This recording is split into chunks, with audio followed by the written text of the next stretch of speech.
শুরুতেই ভালো একটা খবর দিতে চাই আপনাদের। সেটা হচ্ছে আপনারা জানেন অনেকেই যে জুন থেকে শুরু হচ্ছে ফিফা ওয়ার্ল্ড কাপ। এবারে 3টা দেশে অনুষ্ঠিত হবে, যুক্তরাষ্ট্র, মেক্সিকো এবং কানাডা।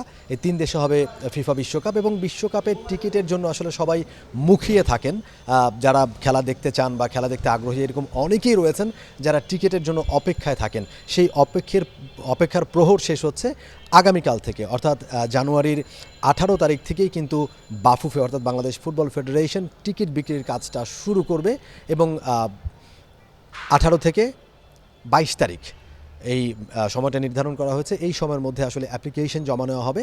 তবে এখনও বিস্তারিত কিছু জানা যায়নি। তবে যতটুকু জানিয়েছেন বাংলাদেশ ফুটবল ফেডারেশনের senior vice president Imrul Hasan যে 20 থেকে 22 তারিখ পর্যন্ত 18 থেকে 22 তারিখ পর্যন্ত টিকিট বিক্রি শুরু হবে এবং এর মধ্যে অ্যাপ্লিকেশন ফি জমা দিয়ে এবং কোন ক্যাটাগরির টিকিট সেই টিকিটের ফি জমা দিয়ে টিকিট যে কেনার যে কার্যক্রম সেটাতে অংশ নেওয়া যাবে এবং এটা বিস্তারিত আসলে প্রেস রিলিজের মাধ্যমে পরবর্তীতে জানাবে বাফুফে। বাংলাদেশ ফুটবল ফেডারেশন আগামীকাল থেকে 18 তারিখ থেকে 22 তারিখ পর্যন্ত আমরা বিশ্বকাপ ফুটবল টিকিট বিক্রির কার্যক্রম শুরু করতে যাচ্ছি, যেটা আপনাদেরকে প্রেস ব্রিফিংয়ের মাধ্যমে আজকের মধ্যে জানিয়ে দেওয়া হবে প্রসেসটুকু কী হবে এবং কীভাবে অ্যাপ্লিকেশন করতে হবে। বেসিক যেটা ইনফরমেশন 18 তারিখ থেকে 22 তারিখের মধ্যে বিকাল 4টার মধ্যে বাফুফে অফিস থেকে আপনাদেরকে 500 টাকা দিয়ে একটা দরখাস্ত করতে হবে, সাথে টিকিটের সমপরিমাণ অর্থ জমা দিয়ে অ্যাপ্লিকেশনটুকু করতে হবে। সেই ক্রাইটেরিয়া কি কি টিকিটের পর মূল্য কি হবে সেটা আপনাদেরকে ইন ডিটেলস আমরা বিজ্ঞপ্তি আকারে জানিয়ে দেব। এরপর আসি দেশের ফুটবলের হালচাল নিয়ে। ঘরোয়া ফুটবলের মধ্যবর্তী বিরতি চলছে এই মুহূর্তে। তবে আজকে বাংলাদেশ ফুটবল ফেডারেশন ভবনে ন্যাশনাল টিম ম্যানেজমেন্ট কমিটির মিটিং আজকে হয়েছে এবং এই মিটিংয়ে বেশ কিছু গুরুত্বপূর্ণ সিদ্ধান্ত নেওয়া হয়েছে। আপনারা জানেন যে এশিয়া কাপ কোয়ালিফায়ারের ম্যাচ একটা বাকি রয়েছে এখন পর্যন্ত, বাংলাদেশের অ্যাওয়ে ম্যাচ যেটা সিঙ্গাপুরে গিয়ে খেলতে হবে। সেই ম্যাচের আগে বেশ কিছু সিদ্ধান্ত নেওয়া হয়েছে, যেমন 20 তারিখ থেকে ক্যাম্প শুরু হবে জাতীয় দলের, 28 তারিখ পর্যন্ত চলবে মার্চের এবং 28 তারিখে তারা আসলে ফ্লাই করবে সিঙ্গাপুরের উদ্দেশ্যে। 31 মার্চ পর্যন্ত অনুষ্ঠিত হবে, 31 মার্চে অনুষ্ঠিত হবে সিঙ্গাপুরের সাথে ম্যাচ সিঙ্গাপুরে গিয়ে, এবং তার আগে একটা প্রীতি ম্যাচ বাংলাদেশ খেলতে চায়। বাংলাদেশ ফুটবল ফেডারেশনের মিডিয়া কমিটির যে চেয়ারম্যান তিনি জানিয়েছেন এই বিষয়গুলো।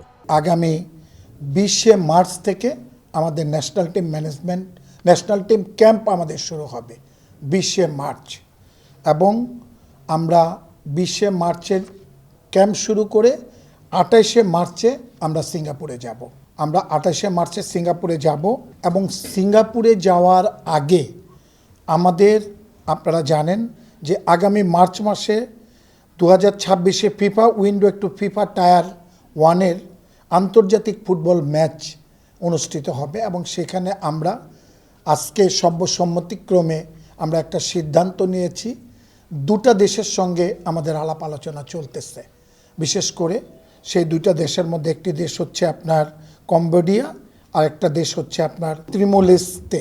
এই দুইটা দলের মধ্যে আমরা যে কোনো একটা দলকে আমরা সিদ্ধান্ত নিব এবং আমাদের ইচ্ছা আছে যে আমরা হোমে খেলাটা খেলার জন্য এবং আমাদের দেশের মাটিতে এই খেলাটা খেলার জন্য আমাদের সকলেরই এটা একমত, এবং সেই সঙ্গে এই খেলাটা দিয়ে আমরা চিন্তাভাবনা আমাদের আছে এবং আমাদের চেষ্টাও আমরা চালিয়ে যাচ্ছি যে আগামী এই যে 28 তারিখে আমরা যাওয়ার আগে আমরা একটা ম্যাচ খেলবো এবং সেই খেলাটা আমরা সিলেট স্টেডিয়ামে আমরা খেলবো।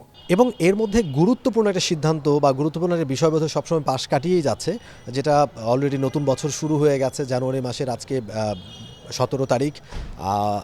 এখন পর্যন্ত আসলে কোচের বিষয়ে আমরা জানি যে কোচের মেয়াদ শেষ হতে যাচ্ছে মার্চের 31 তারিখে, তার মেয়াদও শেষ হয়ে যাবে। আমরা এর আগে যখন তার মেয়াদ বাড়ানো হয় সেটা এশিয়ান কাপ কোয়ালিফায়ারের জন্যই আসলে ওই পর্যন্ত তার মেয়াদটা ঠিক করা হয়েছিল। এরপর আসলে কি নতুন কোচ আসবে নাকি ওই কোচকেই হাভিয়ার কাবরেরার উপরে দায়িত্বটা থাকছে, এই বিষয়ে ফেডারেশনের কী ভাবনা কী চিন্তা সেটা কিন্তু এখন পর্যন্ত জানা যায়নি বা সেই সিদ্ধান্ত এখন পর্যন্ত ফুটবল ফেডারেশন নিতে পারেনি। যেহেতু আমরা সিঙ্গাপুরের ম্যাচ নিয়ে কথা বলতেছি এবং আমরা কোচের পরামর্শ নিয়েই যেহেতু আমরা আলাপ আলোচনা করতেছি, এটা আমার মনে হয় আপনাদের বুঝে নেওয়া উচিত। এখন পর্যন্ত আসলে বুঝে নিতে হবে কিংবা এখনও তারা অপেক্ষা করছেন কি সিদ্ধান্ত নেবেন সেই পর্যন্তই আসলে বিষয়গুলো রয়েছে। 31 মার্চ কি বাংলাদেশ সিঙ্গাপুরের সাথে ম্যাচটা খেলে ওই দিক দিয়ে কি কাবরেরার বিদায় হয়ে যাবে, নাকি কাবরেরাকে আসলে মেয়াদ বাড়ানো হবে আরও, কাবরেরায় বাংলাদেশের কোচ থাকবে, এই বিষয়গুলো কি হচ্ছে এখনও একটা ধোঁয়াশার মধ্যেই কিন্তু থেকে যেতে হচ্ছে। For more updates, subscribe to our YouTube channel and click on the bell icon. Follow us on Facebook and Instagram. Download T-Sports app to enjoy exciting games and highlights. Visit tsports.com.